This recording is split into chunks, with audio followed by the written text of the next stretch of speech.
Voit Anthony J. Causi at the corner of Unacceptable and Intolerable. The Yankees lost a season-opening series to the Orioles. Baseball is not supposed to provide automatic wins. But the Orioles are as close to an NCAA Tournament 16th seed as this sport provides. Maybe a game can slip away. But a series? In the Bronx, against a pitching staff that appeared allergic to throwing strikes. Against a lineup more anonymous than an American Idol casting call? Baltimore lost 115 games last year, and this roster makes that look like the good old days.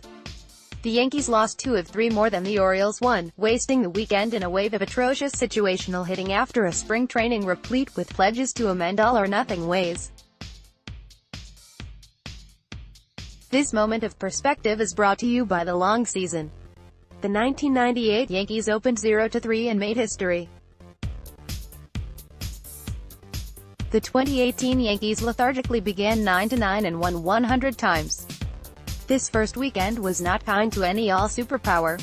The rotation of the defending champion Red Sox was miserable as the not expected to be very good Mariners took 3 of 4.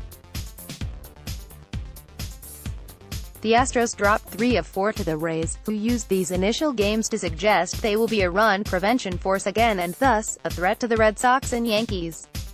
The expectation remains that the Yankees, Red Sox and Astros will top 95 wins this season. Aaron Boone A. Paul J. Bears will. Nevertheless, this was a disturbing weekend for the Yankees, culminated by a 7-5 loss Sunday. Many of their leaders had spoken during spring about establishing a ferocious tenor to carry them throughout the schedule. And Baltimore should have offered the equivalent of a layup line to ignite this Yankees schedule. Way too early to press the panic button, but obviously we wanted to get off on different footing this first weekend. Brett Gardner said, "We are a lot better team than we showed. They faltered in every phase, but ineptitude at situational hitting resonated." For the Yankees noticed that the last 2 champs, Houston and Boston, crushed plenty of homers while being among the hardest lineups to strike out. Any Yankees hitters talked the talk of making themselves tougher outs up and down the lineup. They did not walk the walk this first weekend, which is why despite all the walks the Orioles pitchers authored 22 in 3 games, the Yankees still lost twice. "I think we did a good job on this in spring and I don't put a lot into these last 3 games, yet we still have to do a better job," hitting coach Marcus Thames said. "I know guys have to cut down on their swings like we talked about in spring training. When those situations come up, we have to get it done. They didn't against the Orioles." The Yanks were 10 for 56 with runners on base in the series, including 6 for 29.207, with men in scoring position. In the finale, the Yanks were 2 for 12 with runners in scoring position with 8 strikeouts, and whiffed 14 times in all. Over the first 8 innings of a game that was delayed 3 hours, 17 minutes from the start by rain, the Yankees managed 1 hit in 10 at-bats with runners in scoring position.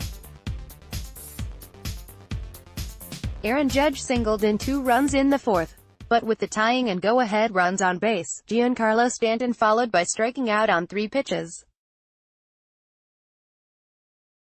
And Judge struck out in his 4 other at-bats.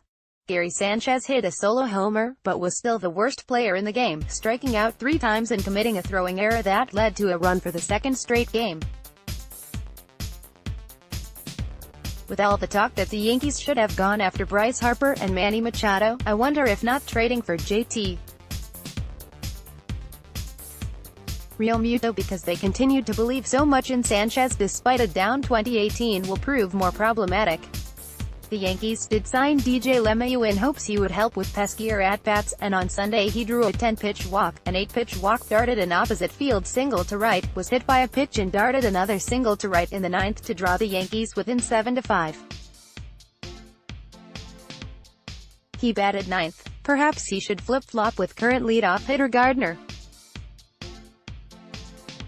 "We did not live up to our potential on the offensive side of the ball, me included," Gardner said.